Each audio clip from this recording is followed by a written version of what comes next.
Hello everybody, my name is Jason. I wanted to give you a 10-year review on my earth stove and tell you why I ended up with this one and maybe give you a few pointers on how to choose a new wood stove if you're looking, or why not to choose one. Um, so I grew up with a wood stove. That was our only heating source, and actually still to this day my parents only use a wood stove to heat and still cook on. They're well into their 60s, and that's just how they lived their whole life. Um, I bought this place when I was 16. It's a 1970s mobile home, and it's a very cold, uninsulated, and breezy house. And it didn't take me long to figure out that the only way to heat this place and stay comfortable um, was some type of a stove, wood, gas stove, something that ran pretty constantly. There's two furnaces inside this house. It's a 2,000 square foot house, and it has two furnaces, and they'll run, get it about 90 degrees in here, and as soon as they shut off, it doesn't take long to basically be freezing again. Um, so my first wood stove was a homemade one, uh, and it had a 30-inch diameter old natural gas line, quarter-inch thick, and had a heat box around it with baffles and everything. And that's what I built this hearth for. It was a it was a massive stove, pretty much one of the biggest stoves you've ever seen. 5 foot deep, 3 feet wide, and 3 feet tall. And it would hold a bunch of wood, and it would last a decent amount, somewhere into the middle of the night, 2, 3 o'clock in the morning, before it would totally burn out and stop putting out heat. So it burned up quite a bit of firewood, and when it was burning, it was hard to control it. At its lowest setting, it would be about 90 degrees inside the house. So I worked at a fabrication machine shop, welding shop, and they had a lot of old materials laying around. And so I started to build my second stove, which was a smaller one about this size. And basically, I just tried copying the design of a few stoves I seen online.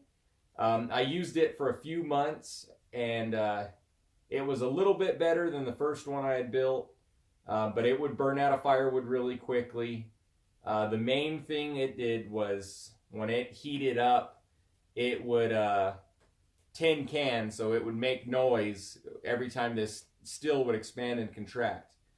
So I found this stove on Facebook, and they were selling it for $500, and that was 10 years ago.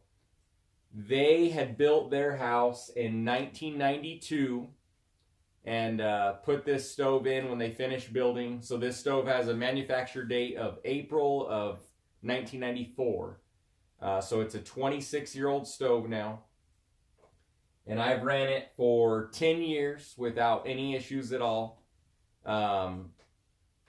And I run it pretty much 4 or 5 months a year, pretty constantly. There's times that I can run this stove for 4, 5, 6 weeks straight, and that's without killing the fire one time. That I don't have to kill the fire. I just load firewood, empty the ashes, and it's ready to go for another several hours, anywhere between 6 and 12 hours. Burn time on this one. So this is one of the better stoves I've had so far. I've had some experience with a really nice Harmon stove, and it worked pretty well, but it ended up burning out. It had a big lever on the side that closed down the air box, and it was cast iron, and it ended up warping that and then eventually breaking that to where the stove was unusable. So I got rid of that one. And I've dealt with a little bit of pellet stoves, and then one natural gas freestanding stove, which is a pretty new thing. Well, so far as I know, they're getting more popular. So let me show you some of the features of this stove here.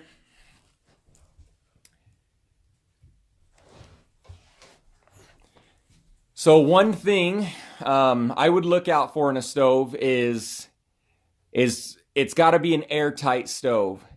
So this has seals on all the doors, and it's what they consider an airtight stove. That was a lot of the issues of some of the other stoves that just was burning up wood really fast, and you almost can't control them, is they weren't airtight. Almost all stoves on the market these days are airtight and EPA certified. This is a 1994, and it's actually EPA certified. So that allows you to control the... my dogs are going to go crazy in the background. That allows you to control your air intake a little bit more and help save firewood.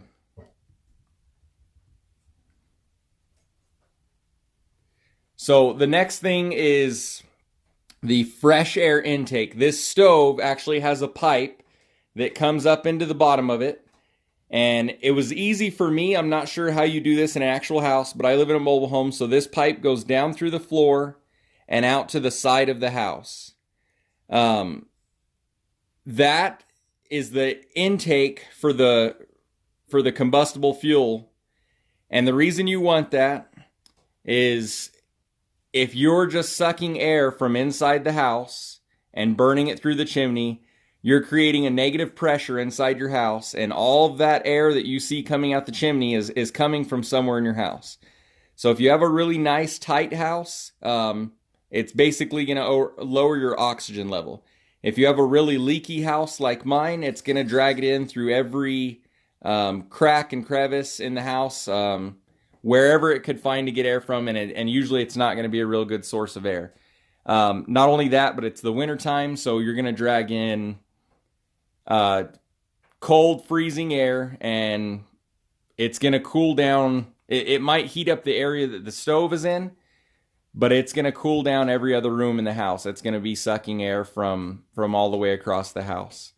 So a fresh air intake is an absolute must. And I think pretty much every stove these days has that. I'm not sure. The other thing is they're EPA certified, is usually a secondary burn stove. So kind of hard to see with a fire going, but this thing has tubes that run across the top. You can kind of see it right there that have holes in it. And what happens when I shut the door and you shut down the fire, and you'll see how controllable this stove is, you could see that air is coming down out of those tubes, and it's preheating that air up to, I believe, anywhere from 700 to 1400 degrees, and it's blowing it at the exhaust, and it's reburning the exhaust. That makes it burn really clean. Not only that, that extracts a lot more heat and helps with efficiency quite a bit. There's two different designs of that type of stove. One is this secondary burn system that just injects air, and the other one is they have stoves with the catalytic converter. They're really popular, and that's for lack of a better term. I'm not sure what it is up there. But just like a car, that thing is going to burn out. It's going to be a maintenance item, and it's going to cause issues. So I don't think I would suggest that stove. I haven't had much experience with them. And I'm not sure how that stove works without it. So these older stoves with the secondary burn system, I mean, this is 26 years old, are about as reliable as you can get. The other good feature on these things is a blower. I love the blower system. I have it unplugged right now. Usually it stays plugged in. It's been plugged in for 10 years, and I don't almost ever unplug it. Just unplugged for the video. So that helps. It comes out here. You could see the louvers and the vents in the back to extract some of the heat out. And it really does help circulate the heat throughout the house. One of the systems that I installed is a thermostatic switch, just an automatic switch. Comes on at somewhere around 150, 200 degrees, turns off 120, 150 degrees. And the reason being is when this stove burns out, that blower is going to want to keep going, and it's just going to blow room temperature air around your house and actually make it feel a lot colder. So when this stove cools off, the fan shuts itself off. And I'll try to link to that in the description. I'm sure they're still out there. I bought that one about 10 years ago, and I actually have a spare one in the cabinet just in case, but that one hasn't failed yet. So I definitely suggest a blower. The other main option that I would look for is an ash pan. The bigger, the better.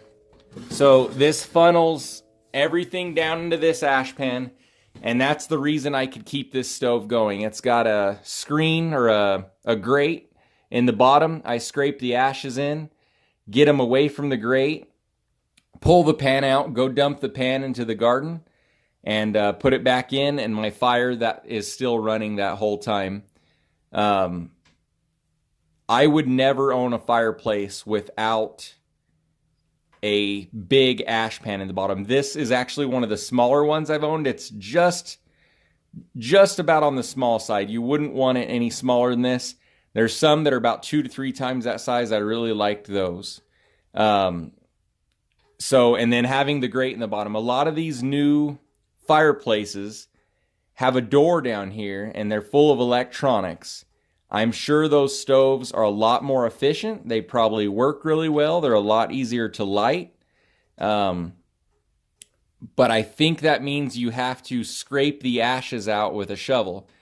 And I would never own a stove that you have to do that again. So we have the ash bucket. We do not use it anymore. I take that pan out nice and calmly and go dump it out into the garden. If you dump that ash pan into that bucket inside your house, you get this nuclear plume of ashes, and it'll go really far across the house. The ashes end up over everything. It's even worse when you scrape the ashes out with a shovel and put them into a pan.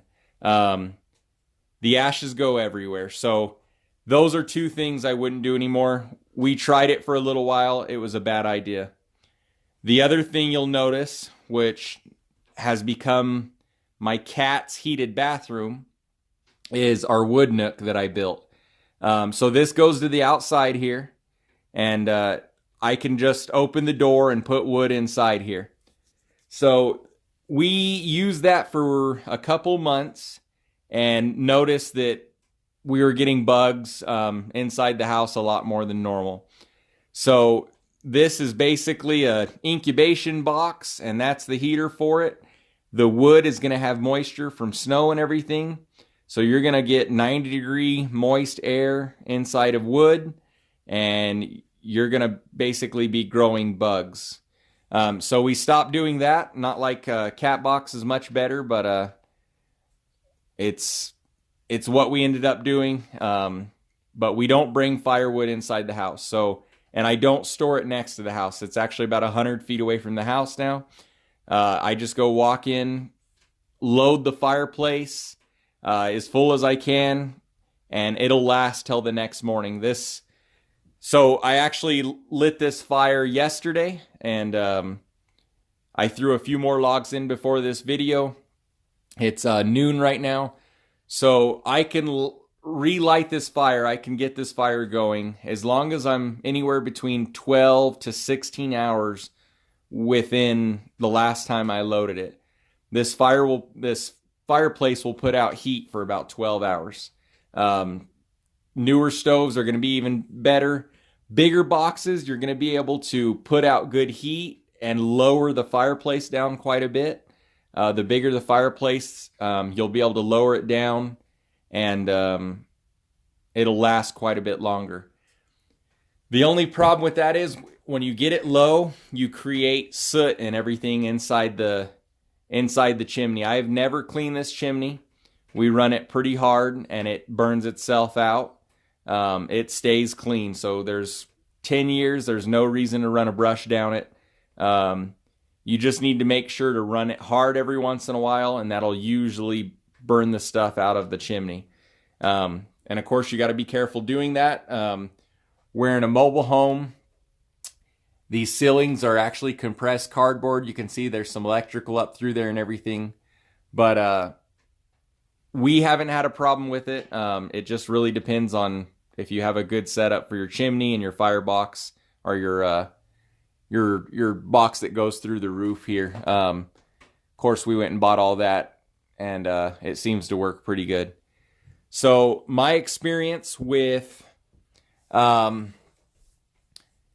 also, I guess just to let you know, so I don't buy firewood. I'm not sure that I wouldn't burn this very much if I had to buy firewood. It doesn't make sense to pay $200 for a cord of firewood and up to come in here and burn it.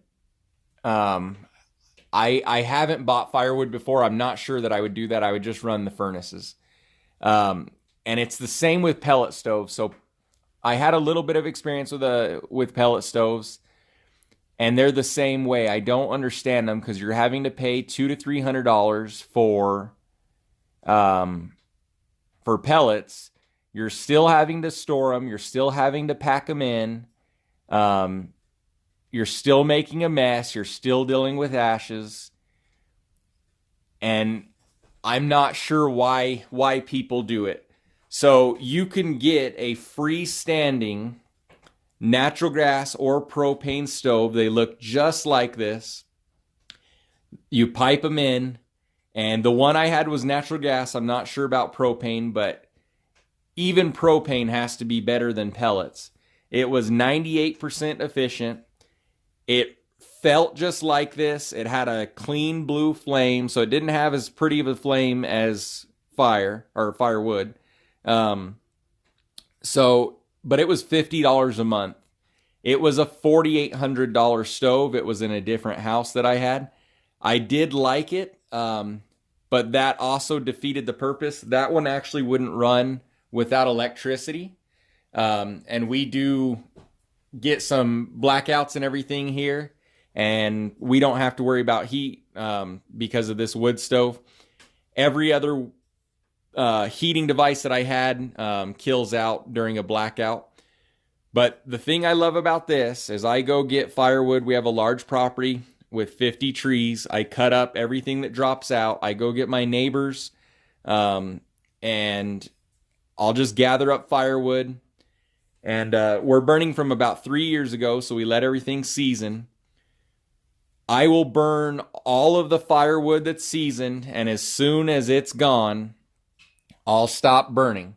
I don't go out of my way. I don't do very much. This is just to help save money on the natural gas bill, and it does its job really, really well. We burn free firewood. So there's, right now alone, there's probably fruit trees, maple, cottonwood. There's a good selection of everything in there.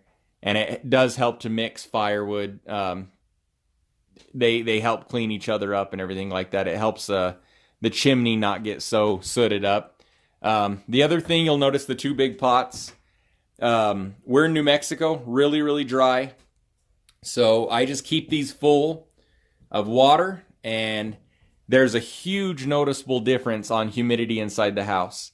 When I sleep without the water, my throat gets really dry, and just having the water on top makes the difference. It brings the humidity up a few points, and makes the house a lot more comfortable.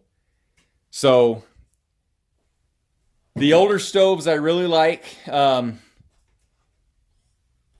When you go shopping for one, there's the few things you got to look out for. So fresh air intake, an ash box. You got to watch out for electronics. That may be all they sell these days. I don't know about you, but personally, I don't want a computer inside of my wood stove. There's no way that thing lasts real long. This thing gets several hundred degrees. No computer can really hold up to that. I don't I don't know how reliable they are. If I had the choice, I'd stay away from one. So fresh air intake, ash box, and blower system. If you don't want a hobby, if you don't want to exercise, if you don't want to store stuff, if you don't want to pack in pellets, I would skip over this and highly suggest, I would skip over pellet stove and highly suggest a natural gas stove. If you're just wanting to use one of these for set the mood, and you're only going to burn fires every once in a while, you can't beat a wood stove. They're excellent. Actually, and I guess I haven't mentioned fireplaces that are built inside the wall. Those are pretty nice. You also want to make sure that you have an airtight version of those. You want a blower system for one of those. I'm not sure how you deal with the ashes. That goes back to the ash problem. And on those, you have the surface area up front, unless that blower system is gathering up heat from the sides and the back. I can tell you that freestanding wood stoves are a lot more efficient than fireplaces. If you're going to have a wood stove and you want it for heat and to rely on it, I would get a freestanding one. If you're wanting one for looks, and you're not real worried about heating, you're just going to light a fire every once in a while, there's nothing wrong with a fireplace at all. A built-in wood stove, a built-in fireplace. So hope that helps. If you have any questions, let me know. This is a Earth Stove 1800 HT. These are, they have really good reviews on them. People loved these stoves. I'm sure they stopped making them several decades ago. I'm not sure what's out on the market now, but hopefully some of these features help you decide when you do go shopping for them. Thanks. Like and subscribe.